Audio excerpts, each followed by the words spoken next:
flying cars, astronauts, and email. Happy to have you along, my fellow Americans. I'm Sam Bushman. This is TechWatch Radio. We keep an eye on tech so you don't have to. Sam Bushman, Jay Harrison, NetworkProvidersInc.com underwrites this broadcast. When you want to partner, think NetworkProvidersInc.com. Jay, flying vehicles is kind of the idea. You know, are we going to have them? It's always around the corner. We never see them. They always talk about it. But I say this, though, on the last episode, we compared the Tesla vehicles. They say they can drive how far? 2 million miles or something? 5.3 million miles between accidents is the average right now. And 600,000 approximately for humans? That's right. I think 660,000, but yeah. All right. And if you make flying cars, what do you think that 660,000 drops to? I don't know. I do better with more elements involved, right? Yeah, because a failure is like, hey, in a car, it just pulls over to the side of the road. In an airplane, there's nowhere to go but down. So, I see that aspect of it. Yeah, but you can also make the case of, hey, just if you imagine if you had everybody that has a driver's license and now they're in the air too, that could make a mess. But I think if you have full self-driving in there, and there's also new technologies like these parachutes that they build into planes for an emergency, where you literally can pull a lever and open a parachute and land with either plane without crashing necessarily. So I think that I think there's a path forward where we can make this happen. I'm not saying there's no path forward. I'm just saying it would be much more perilous than it currently is if humanoids are going to be driving. The next question is, will they have to raise the age for driving, and or do you have to go back to driving school again? I would say so, yeah. I'd rather be an astronaut, Jay. I don't think you want a 16-year-old piloting an aircraft. Not your average one. I know some 16-year-olds that have pilot's license, but I'm just saying, like, you're just average. Probably not. Now, if they instead went the other way and cars just went, say, 35 miles an hour top speed, then you could have 14-year-olds drive, no problem.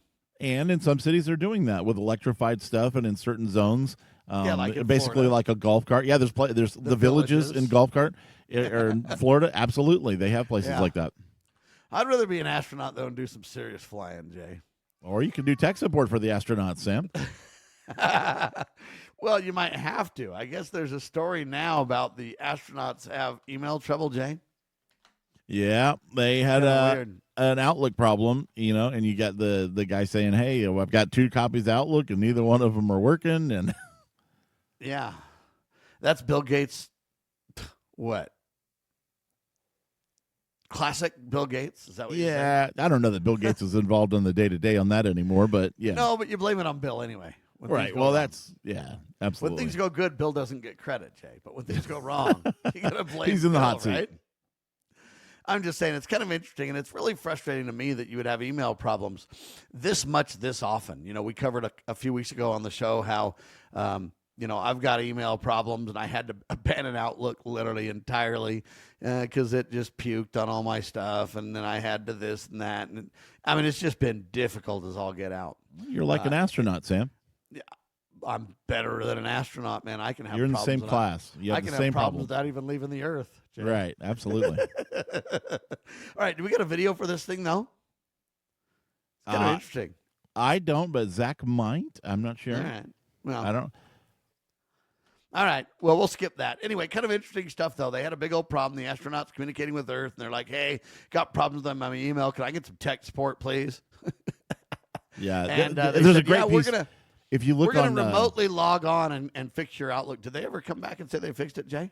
I don't know. Alex, I think his last name's Falcone, did a funny piece on this, though. If you ever see it on TikTok, he's a pretty funny creator. He does like the feature, is it a scam? Yep. And different things like that. He did a funny piece on that. All right. We can ask ChatGPT, did they fix Outlook for the moon guys, right? I'm sure they got it working. Well, here's what's interesting to me. They tell you when the problems happen, but they don't tell you when the fix is, right?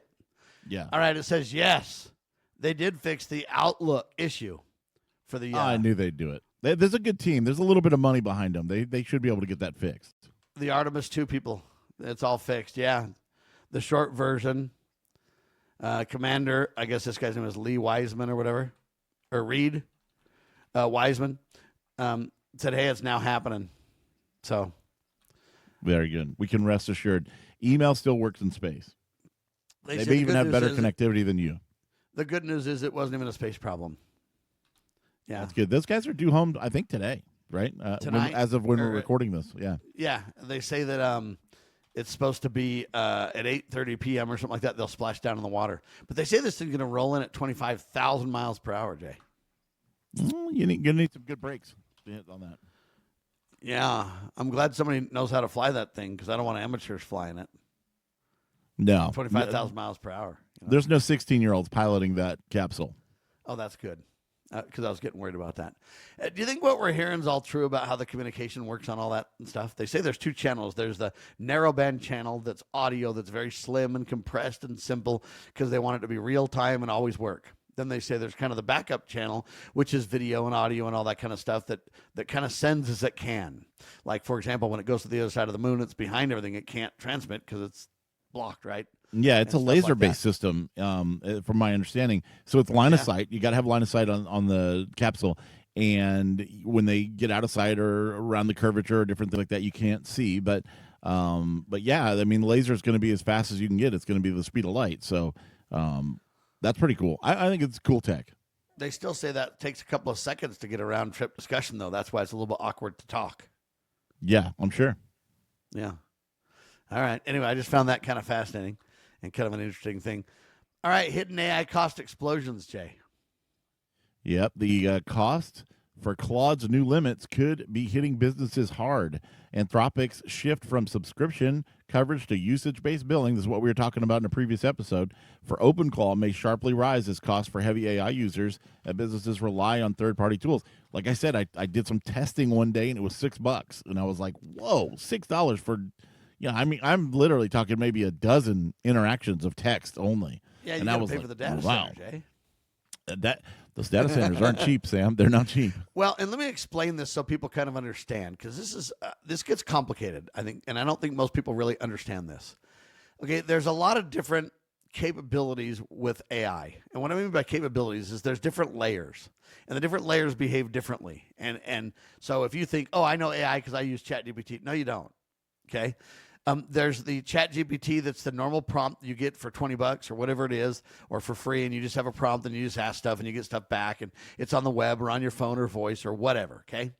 But you also have AI that you can pay per token, and you use this for developers.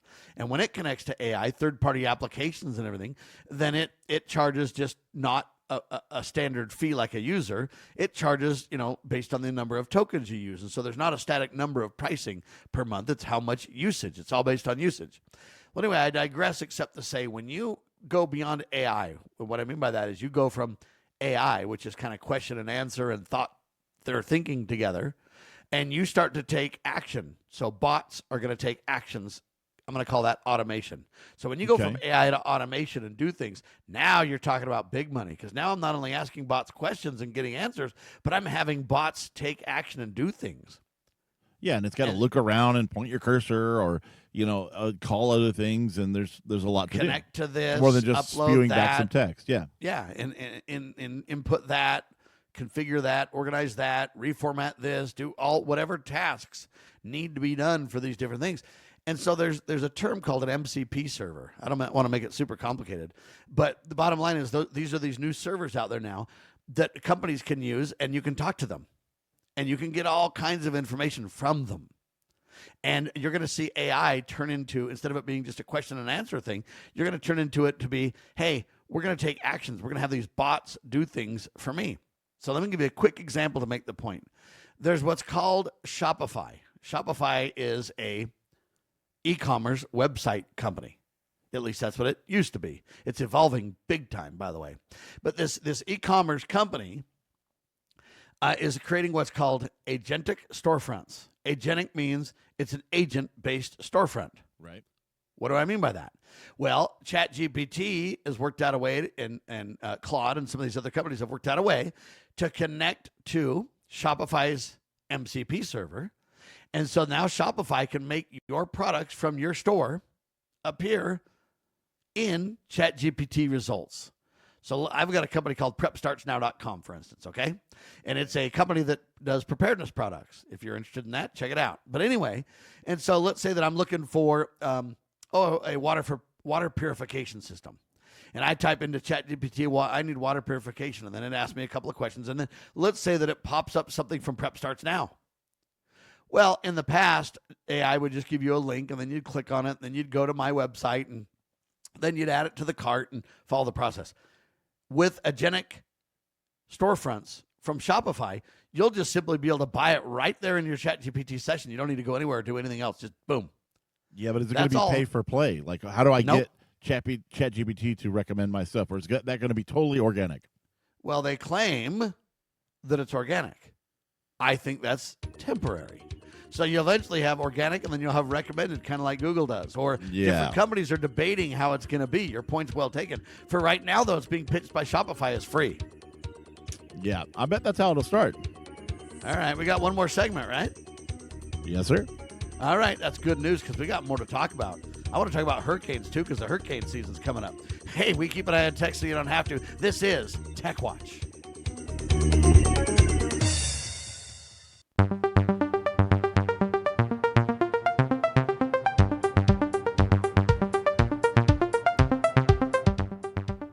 Jay brings up a valid point right before the pause, ladies and gentlemen. This is TechWatch Radio, TechWatch TV. I'm Sam Bushman. He's Jay Harrison. NPITechGuys.com. Spread the word, share the love. We're on YouTube and everywhere else. Anyway, we're talking about these agentic storefronts that Shopify is pushing right now. And so in your ChatGPT, your Claude, or whatever you're using, Gemini, whatever that Microsoft one is, what's that thing called? Microsoft changed the names of their stuff so often I can't even remember what it's called anymore. Copilot. Oh, yeah, Copilot. Used to be something else. Anyway. Cortana. Anyway, whatever it is. They should call it Copilot, formerly known as Cortana, formerly known as, just have the whole list. They should just keep the names the same so people don't get confused. If ChatGPT changes their name, I'll want to slap them. But anyway, I digress. I don't mean to get so aggressive. I'm just saying it's frustrating, right? ChatGPT's been pretty stable, consistent. Stable, yeah. Right? Same with Claude. Yeah. But anyway, I digress, except to say that so they're going to have these agentic storefronts, and so you'll just be able to buy products straight in ChatGPT or Claude or wherever you are if your products come up. And right now it's organic, but it's not totally organic because, again, Shopify beat everybody to the punch. Shopify has this before everybody else, right? Right. And so right now Shopify's kind of got the edge, but other people will be able to do it too. Let's say that I'm using, instead of Shopify, I'm using something else, like maybe BigCommerce or like something else. Then eventually I'll be able to do it if BigCommerce builds it, or I'll have to build it myself by hand. Well, these MCP servers are the way people are building these by hand, by the way. Anyway, I don't mean to get into the tech of it all, except to tell you that this stuff's coming. Action is the next stage of AI. We've all been wowed by it being able to answer all kinds of stuff. We've all been wowed by it being able to at first answer questions, single transaction. Now it can literally talk to you, and then now it can remember more, and the tokens are longer, and so on and so on. Well, the next stages are going to be automation tied to this. I not only want to ask you something, I want you to do something. So, hey, I want to know the top 5 best pizza places near me where I live. And then I pick one. I'd just be able to click on it, and it'll say, do you want me to book a table there for you, Sam? Yes, sir. Boom, done. Okay, it's that kind of stuff, Jay. Yeah, and I actually look forward to this in that, you've asked Google, for example, what's the 5 best pizza places? You're just going to get ads. You're going to get ads. You're going to get placement. You're going to get people that have tried to game the system. They're using SEO. They're doing all this stuff. If AI could actually cut through the crap and really know, hey, this are the 5 best places. No, that would be. I know. Happen. I know it's not. I'm saying this is ideal, right? This is what we want. Right. And by the way, that's what it will do at first, because Google did that at first too, right? Exactly. Yeah, when PageRank first came out, it was remarkable, and everybody was amazed at how well it worked and how it could know, because it was really based on who was linking to who, and it was very random. But once people figured out how they were doing it and what the algorithm was, they just gamed the system, and then they'd change the system SEO and change it, and now it's like, hey, the top results are all paid for, and I don't even know if the real results are fair now, because there's all kinds of allegations that certain things are promoted and certain things based on politics and everything else. And I don't even know now. Your point is you hope it remains pure, and I couldn't agree more. I agree. And we'll watch it. We'll keep an eye on it. But, at this point, I think that it's still has the potential to do that, and I love it. I mean, I do ask Amen. GPT for recommendations and other AIs, and it is pretty good. And I feel like it's now, of course, it's using user base, and it's using information from the web, and some of that can be a little bit slanted or whatever. But it does a great job of really giving a good second job. opinion on something. Yeah. Yep. And it even is smart to say, here's my recommendations or whatever, but you might consider this, or you might consider that, or it's smart enough to ask questions like, oh, Sam, do you want just regular pizza or gourmet pizza, or do you want very unique tries on pizza? Do you want a certain kinds of pizzas? I mean, it kind of helps you too to get where you need to go, which is, in my opinion, really valuable. Anyway, the only reason I just said no is because I'm so jaded, Jay, that I'm just not convinced that it's going to be like we all would want it to be. I really pray that it would be, though. It will be cool, though, if you could say, if you say, yeah, there's pizza is the best one, and do you want me to order you one? Do you want to reserve a table? And it just be super helpful like that. I don't think we're at that level of trust, though. I mean, I'm not at a level where I want to give an agent my credit card come on, yet. Jay. I'm not. Jay. Oh, Jay. Come on. No, I understand. And you're right, exactly right. But it'll be levels of trust, though. I won't ask for your credit card first and order the pizza. What I'll just simply say is, do you want to order it? Or do you want to go? If you book a table, I'm going to say, hey, do you want me to invite your friends from your contacts? I can pop up your contact list, and you can invite who you want, Jay, to meet you at dinner. Yeah. Okay, and so it's going to be levels of trust like that. It isn't going to get to your credit card tomorrow. I'm just telling you that when we start teaming this up with automation and AI mixed together, so transactional and action-oriented, the costs are going to go through the roof, and that's why they need all these data centers, because they can't fuel it yet. Just telling you.